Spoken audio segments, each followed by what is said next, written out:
dando continuidade, né, à nossa aula que nós estávamos vendo a questão de temperatura, calor e lei zero da termodinâmica. Lembrando então a todos, né, que a questão de temperatura e calor, eles estão associados, mas se diferenciam, né, pelo fato de que todos os corpos possuem temperatura, mas os corpos não possuem calor. Calor é a energia que se transfere de um corpo para o outro devido exclusivamente, então, a uma diferença de temperatura entre esses dois corpos. Aí, essa energia transferida é que nós chamamos então de calor. Esse calor, ele pode ocorrer mesmo quando os corpos estão a temperaturas negativas. Tá? Então a questão de transferência de energia, ela depende apenas, né, do processo de que ocorra então diferença de temperatura entre os corpos, mesmo que a diferença de temperatura seja negativa. Tá? Então o calor ele ocorre mesmo em temperaturas abaixo de 0 graus. Isso é independente, né? Não importa essa relação. Ponto importante agora que eu lembrei, né, que eu não comentei na aula anterior, né, foi justamente esse. Até fazer um adendo aqui e uma anotação extra antes de começar o nosso tópico de agora. Porque quando falamos de calor, nós falamos de energia em trânsito entre os dois corpos. Não importa qual que seja a diferença de temperatura entre eles, desde que essa diferença ocorra.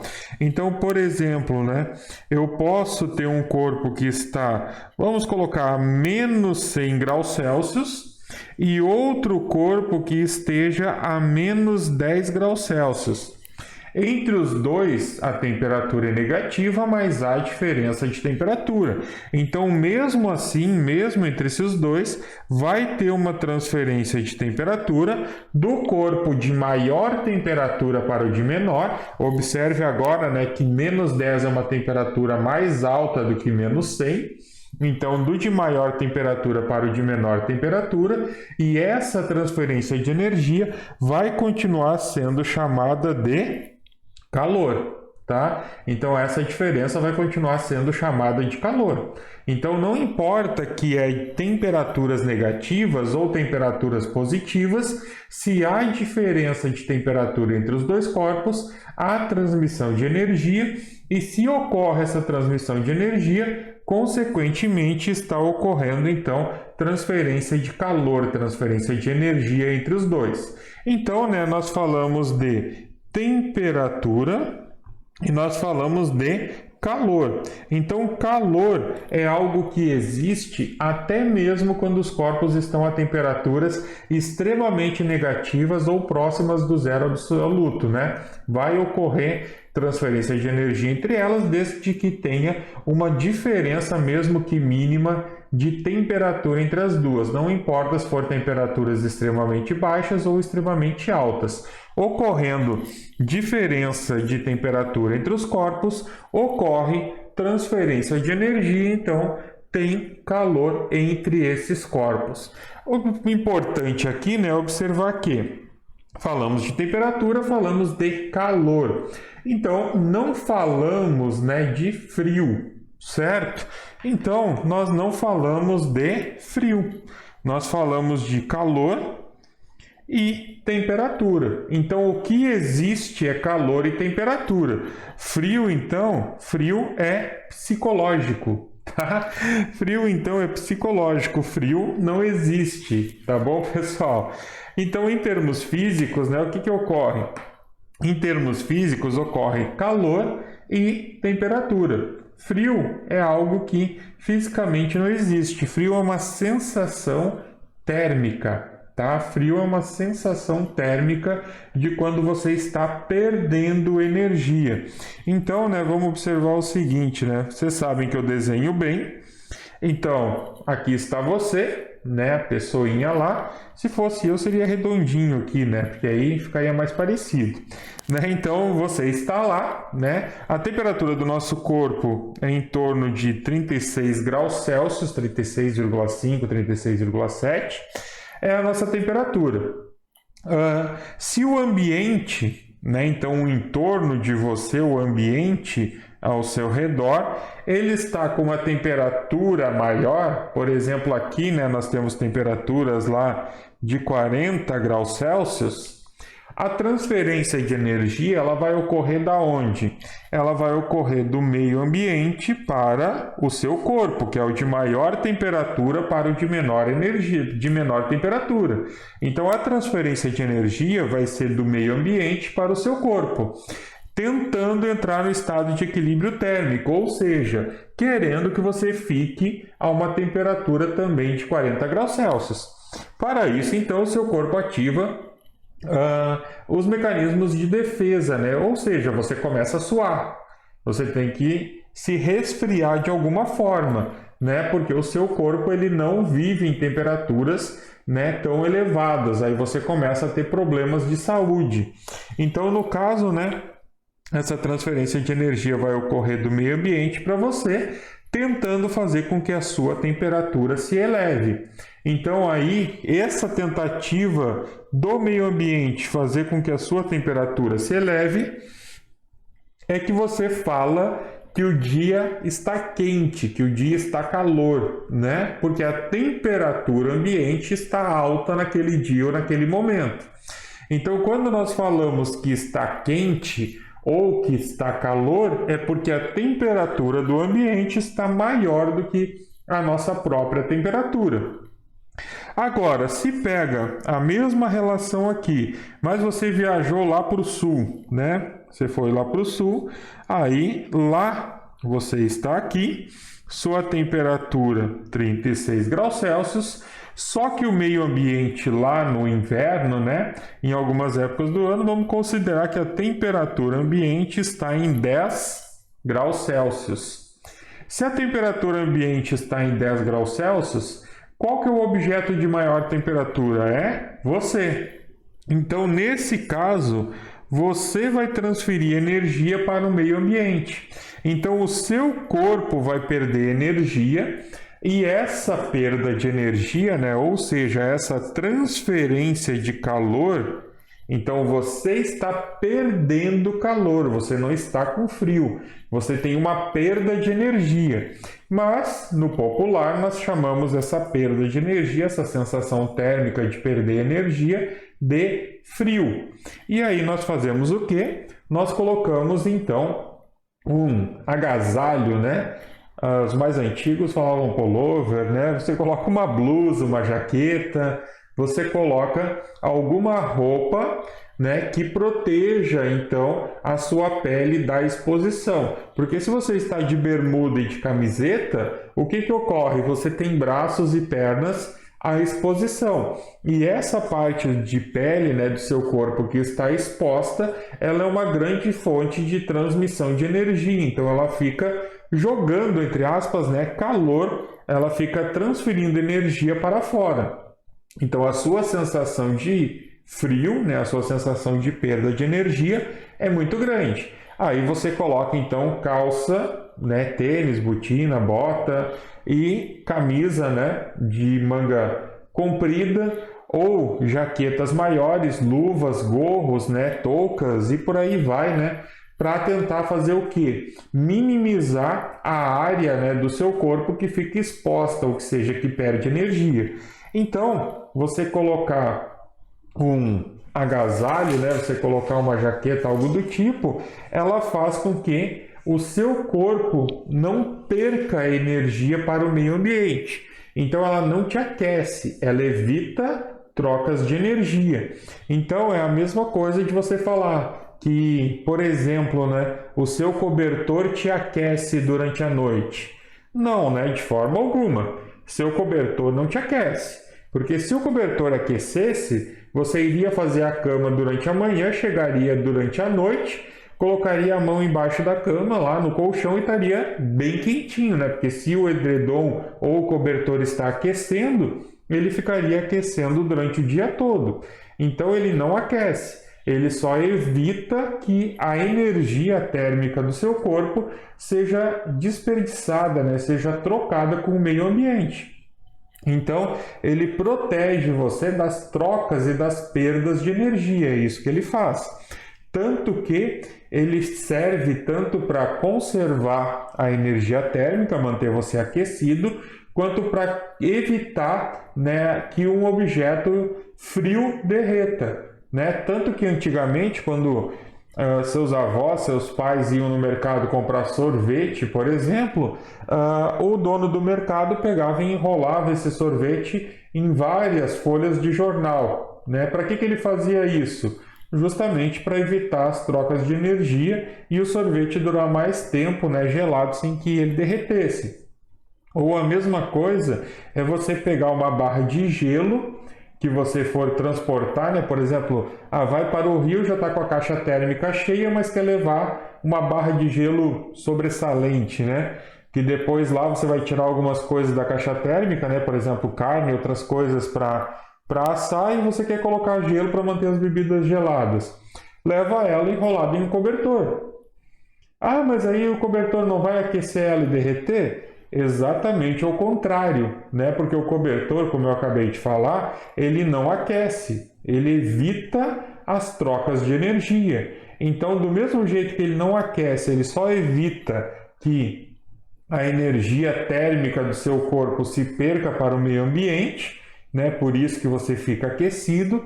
Ele também evita que a energia térmica do meio ambiente entre, né, entre aspas, né, entre para a barra de gelo, ou seja, ele evita essas trocas de energia entre o ambiente e a barra de gelo, né? Evita não, né? Reduz, porque não tem como evitar, mas ele reduz essas trocas de energia, mantendo então o gelo por mais tempo sem que comece o seu derretimento.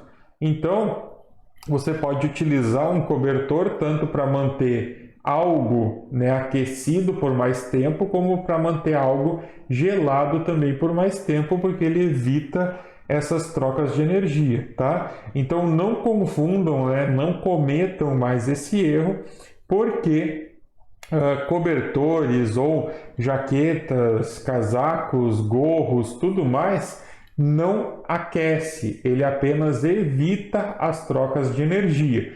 Tanto, como eu falei agora, que ele pode ser utilizado, né, para as duas funções, ou seja, para manter algo que está quente, manter aquecido, né, como para manter algo frio, né, manter algo gelado, devido justamente à propriedade dele de ser um isolante térmico, né, ou um mau condutor de calor. Então ele evita essas trocas de energia, né, entre os objetos, ele evita essas trocas de energia entre o meio ambiente e o objeto que está protegido por ele, tá bem? Bom, dito isso então, que eu havia esquecido na aula anterior, vamos para o tópico então dessa nossa aula de agora, né, que são as escalas termométricas e as medidas de temperatura. Tá? Então, para medir temperatura, medidas de temperatura, tá? Então, para medir uma temperatura, nós fazemos uso, claro, de um termômetro, mas esse termômetro tem que estar graduado em uma determinada escala de temperatura. Essa escala de temperatura, certo? Então, né, para medir a temperatura, nós fazemos uso de escalas, né, uma escala termométrica. E para isso, então, nós criamos essas escalas através de um evento, né, de um fenômeno térmico reprodutível e damos valor a esse fenômeno térmico. Como assim, professor? Basicamente, o mais comum é você pegar, então, como para a nossa escala, a escala Celsius, você pegar um fenômeno térmico reprodutível que é o ponto de congelamento e o ponto de ebulição da água. Esse é o efeito térmico ou fenômeno térmico reprodutível que foi utilizado para a construção, né, da nossa escala de temperatura. E aí você atribui então valores arbitrários, né, para esse fenômeno, né, que você tem. Então a questão é só pegar os pontos fixos e dar valor? Sim. Então, nós podemos criar infinitas escalas termométricas? Sim, tá? Então, nós podemos criar infinitas escalas. Nós podemos criar uma escala para cada aluno da sala, uma escala para cada estudante né, que compartilha aqui o prédio conosco, tá? De que forma? Bom, é só pegar lá, vamos considerar o ponto que a água congela e o ponto que a água ferve. Eu vou dar o valor 10 e o valor 70, o outro vai dar o valor 15 e o valor 1000. Sei lá, é só você atribuir valor para esses pontos e você tem uma escala termométrica. Então, é extremamente simples criar essas escalas termométricas. A questão é, você precisa saber relacionar essas escalas termométricas. Ou seja, né, a nossa escala que nós utilizamos aqui no Brasil e na maior parte do mundo é a escala Celsius.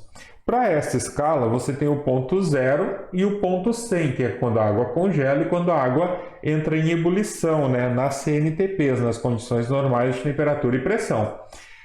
Para esses valores, então, você determina, por exemplo, né, que o ar-condicionado vai ficar a 20 graus Celsius. Ótimo, tá? Só que a questão é, se eu criar uma escala aleatória, eu preciso saber, na minha escala, 20 graus Celsius, que é uma temperatura que eu sei que é agradável, quanto que ela vai representar na minha escala para mim poder, por exemplo, produzir um ar-condicionado e graduar ele nessa minha escala. Então é isso que eu tenho que saber. Eu tenho que saber como que eu faço a relação entre essa escala que eu criei e as escalas usuais, né, as escalas conhecidas. Para isso, né, para saber como que nós fazemos essas relações e quais são as escalas mais utilizadas e conhecidas, nós vamos então estudar e ver como que as escalas são constituídas, tá? Então vamos começar do básico, né? Basicamente aquela questão assim, vamos começar do começo, tá? Então, a partir de agora, né, nós vamos analisar as escalas termométricas, tá? Então nós vamos analisar as escalas termométricas. Bom, vamos começar então da escala que nós utilizamos e que nós temos conhecimentos já sobre ela, né? Escala Celsius. Ok? Então, a escala Celsius é a escala que nós utilizamos, que ela representa as medidas, então, em graus Celsius, grau C, né? Essa escala aqui, então, ela foi criada, ou melhor dizendo, né? Ela é definida. Então, você não cria uma escala, você define uma escala. Ela é definida em termos dos pontos fixos da água. É o ponto de fusão e ebulição, certo? Que são os pontos que você conhece a temperatura da água, que são as trocas de estado, né? Então, é fácil de você reproduzir. Então, é um fenômeno térmico reprodutível, como eu falei anteriormente, né? Você consegue congelar e ferver a água normalmente no seu dia a dia, tá ok? Então, as escalas termométricas, né, no caso da Celsius, ela é definida em termos desses pontos fixos, ou seja, o Celsius pegou o ponto de congelamento da água e o ponto de ebulição da água e atribuiu valores a esses pontos, certo? Quais os valores que o Celsius atribuiu? Então, nós temos 0 graus Celsius para o ponto de fusão, que é quando a água congela, tá? E para a ebulição, nós atribuímos qual valor? Então, para a ebulição, atribui-se o valor. Qual valor? 100, né? Então, nós temos 100 graus Celsius. Ok? Então, esses foram os valores, né, que o Celsius atribuiu arbitrariamente, né, para sua escala, ou seja, ele atribuiu o valor 0 e 100. Ainda bem que ele fez isso, né, porque entre 0 e 100 nós temos 100 partes iguais, então fica fácil, né, de nós trabalharmos com essa escala, né? Então, basicamente, né, na escala Celsius, você tem uma escala de 0 graus até 100 graus Celsius, né? Isso daqui tudo dividido, então, em 100 partes iguais, né? Isso daqui tudo dividido, então, em 100 partes iguais, tá? Aí vem a questão, mas a escala Celsius ela só vai de 0 a 100? Claro que não, né? Sabemos que nós podemos ter temperaturas menores do que zero e nós podemos ter temperaturas maiores do que zero, né? Não tem problema algum em você ter essas temperaturas menores ou maiores do que o 0 graus Celsius. Mas esses pontos aqui, né, 100 e 0 graus Celsius, né, é o ponto de quê? Então, é o ponto de ebulição, tá ok? E o ponto, então, de fusão, certo? São os pontos de ebulição e fusão, que são o que nós chamamos, né, esses pontos aqui, ebulição e fusão, dos pontos fixos, né, dessa tabela. Então, aqueles valores ali são apenas valores de referência, não é que a escala fica só naqueles valores. Aqueles valores ali são a referência do meu sistema. Então, para a escala Celsius, né, é isso que nós temos sobre essa escala. Além da escala Celsius, qual outra escala que nós temos ou que você conhece? Nós temos também a escala mais utilizada lá nos Estados Unidos, né, e que aparece muito nos filmes, que é a escala Fahrenheit.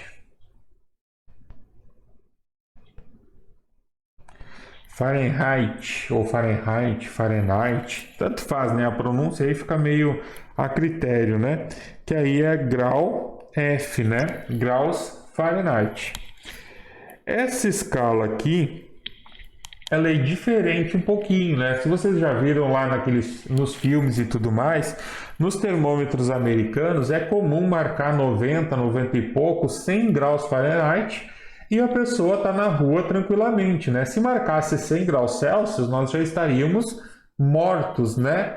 Porque 100 graus Celsius é uma temperatura muito alta, mas 100 graus Fahrenheit não é uma temperatura tão alta assim. Por quê? Porque ela é definida de forma diferente, né, da nossa escala. Então, os valores de temperatura lá, eles têm outro significado, né, diferente dos nossos aqui. Essa escala aqui, ao contrário da nossa, ela é, então, definida em termos do ponto de congelamento de uma mistura, tá? De uma mistura de água e sal. E aí, para esse valor, quando a água com sal, né, para essa mistura de água e sal que o Fahrenheit fez, quando essa mistura de água e sal congelou, que ele atribuiu o valor de 0 graus Fahrenheit na escala dele. Só que nós sabemos que uma mistura de água com sal, né, lá da química básica, que sempre que nós adicionamos um soluto ou um solvente, a temperatura de congelamento desse solvente ela diminui, ela reduz. Então, né, o 0 graus Fahrenheit, que é a temperatura onde essa mistura de água e sal congela, ela é bem menor, né, do que a temperatura que a água pura que o Celsius utilizou congela. Então, né, 0 graus Fahrenheit é uma temperatura já negativa na nossa escala. E ele atribuiu, né, como o valor de 96 graus Fahrenheit, então o que eu falei, né, de ter valores lá de 96 e o pessoal está na rua de boa, 96 graus Fahrenheit, ele atribuiu como sendo a temperatura de um homem, tá? Então a temperatura de um homem sadio. Ou seja, né, de uma pessoa sem febre, traduzindo, ou seja, 36, alguma coisa ali de temperatura. Então vejam a diferença, né? O Celsius atribuiu como 0 e 100 para congelamento e ebulição da água pura, né, da água doce, água pura. O Fahrenheit atribuiu pontos em sistemas diferentes, né? Porque a mistura de água e sal ele atribuiu 0. E para um homem sadio, ou seja, a temperatura de 36, alguma coisa, né, ele atribuiu como 96 na sua escala. Por que que ele fez isso? Bom, aí a gente tem que pesquisar um pouquinho a história das escalas, né, para saber, não vem ao caso aqui a gente discutir isso, né, porque que ele usou esses valores tão estranhos, né, digamos assim. Mas ele utilizou e os Estados Unidos utiliza essa escala até hoje. E aí nós temos que fazer uma observação importante sobre isso, porque não basta apenas nós sabermos, né, que foram esses pontos utilizados. Nós temos que saber também como que esses pontos se relacionam com a nossa escala, porque é isso que importa, né, saber a relação entre a escala dele e a escala que nós utilizamos. Tá? Então, para comparar com a nossa escala, para comparar com a escala Celsius, em termos do que nós conhecemos, né? Em termos dos pontos fixos.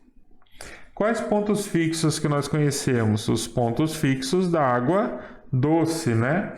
Aí, para fazer isso, nós temos que, para a fusão, nós vamos ter 32 graus Fahrenheit e para ebulição nós vamos ter então 212 graus Fahrenheit.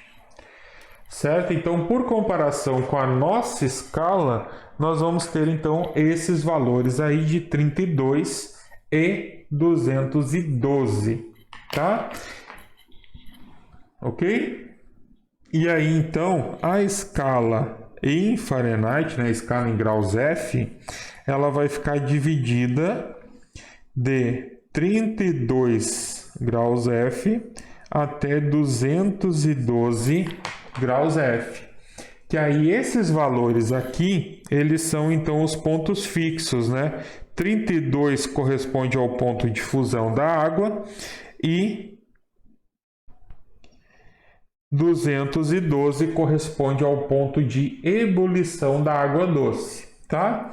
Isso por comparação, né, com a escala Celsius. E aí, claro, né, ela vai ter valores abaixo de 32 e acima de 212.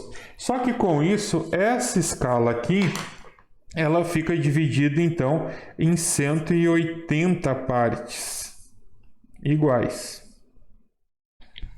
Beleza? Então ela fica dividida em 180 partes iguais, sendo o 212 o ponto de ebulição da água e o 32 o ponto de fusão da água, certo? E aí então, né, na questão aqui das escalas termométricas mais utilizadas, nós temos apenas mais uma, né, nessa lista aí, que é qual? É justamente a escala que é usada em termos científicos, né? Que é a escala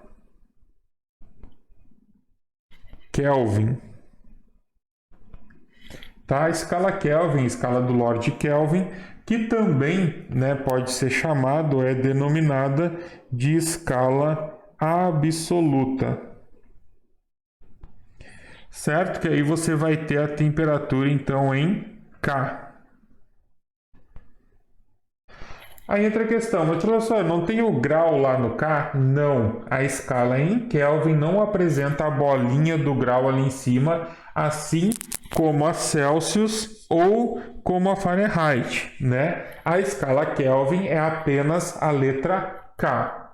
Por que isso, né? Porque como nós vimos, a escala Celsius e a escala Fahrenheit, elas são determinadas em termos de pontos fixos de alguma substância específica, tá bom? Já a escala Kelvin, ela é determinada em termos de energia, ou seja, né, nós vimos que a temperatura está relacionada com a energia de movimento das moléculas, né? Nós vimos isso na primeira aula, ou seja, quanto maior a energia de movimento das moléculas, maior a temperatura. Quanto menor a energia de movimento das moléculas, menor a temperatura. O que o Kelvin imaginou? Ele imaginou, então, que se a temperatura fosse sendo reduzida gradativamente, essas moléculas teriam cada vez menos energia. Então, no estado de energia zero, né, ou seja, de agitação térmica nula, corresponderia, né, a uma temperatura zero também. A essa temperatura zero, né, ou seja, esse estado de energia zero, o Kelvin, então, denominou como sendo o zero absoluto, o zero Kelvin, tá? Então essa foi a determinação que ele fez, certo? Então, né, vamos só colocar como observação, né, tá? Definida em termos de energia, certo? E aí, vamos colocar como observação, acho que fica melhor, né? Ela é definida em termos de energia. Então, o que o Kelvin imaginou? Né? No estado de energia zero, tá? Então, no estado de energia zero, corresponde a temperatura zero, ok? Então, o estado de energia zero corresponde a temperatura zero, né? Que nós chamamos essa temperatura zero de zero absoluto, tá? Então, o zero Kelvin seria o zero absoluto, ou seja, na escala Kelvin não tem valores negativos. Isso é um ponto de atenção extrema, né? Um ponto muito grande de atenção, porque nessa escala aqui, então, não existe valores negativos. E outra observação, né, é que esse ponto, então, chamado de zero absoluto, ele é inatingível na prática. Tá? Então ele só é atingível teoricamente. Na prática, nós não conseguimos atingir o zero absoluto. Até esse momento, né? Não duvidamos, né, da ciência em si. Então, até o momento dessa aula, né, o zero absoluto ele é inatingível. Né? No futuro, quem sabe, né? Mas aí teríamos toda uma outra física e uma outra termodinâmica. Aí entra a questão, comparando com a escala Celsius, o que nós temos? Então, vamos ver exatamente isso. Para comparar, ok? Para comparar com a escala Celsius, os valores dos pontos fixos. Então, vejam bem, né? Nós estamos falando sempre de pontos fixos, tá? Sempre de pontos fixos da água, que são os pontos mais importantes, tá? Que nós temos que analisar. Então, os pontos fixos da água serão 273,15 Kelvin, esse 273,15 para o ponto de fusão e 373,15 Kelvin para ebulição. 0,15 a 273,15. Isso daqui também resulta em 100 partes iguais. E isso é bom, né? E isso é importante. Por quê, né? Porque nesse sentido as duas escalas Celsius e Kelvin são equivalentes nas suas divisões, tá bom? E aí essa escala aqui, ela vai inferiormente até um limite inferior, que é onde nós temos então o zero Kelvin, ou seja, né, o zero absoluto. Então esse daqui é o limite inferior da escala, tá? Então é o limite inferior. Ou seja, né, não podemos ter valores negativos nesta escala, tá? Então, nós temos um limite inferior para a escala Kelvin, não podendo ter valores negativos para esta escala, tá? Ok? Até aí tudo certinho? Acho que sim, né? Acho que sem grandes problemas até esse ponto, certo? Bom, então no caso, né, como observação até aqui, nós temos a escala Celsius, que ela é definida então em termos dos pontos fixos da água, ou seja, você tem o valor 0 para o congelamento e 100 para a ebulição.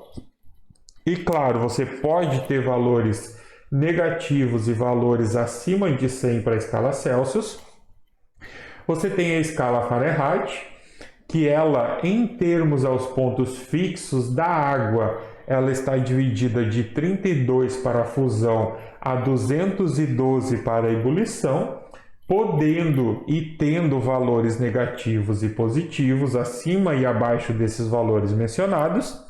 Nós temos a escala Kelvin, que é então a escala justamente de determinação através de energia, e aí sim, para essa escala você vai ter como pontos fixos da água 273,15 e 373,15, e esta escala ela tem um limite inferior, ou seja, ela tem um ponto mínimo de temperatura que é o 0 Kelvin nessa escala.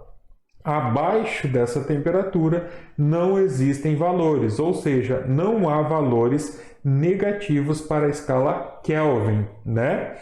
E aí, como observação, né, nós temos essas três escalas citadas, que são as principais, mas nós podemos ter infinitas escalas.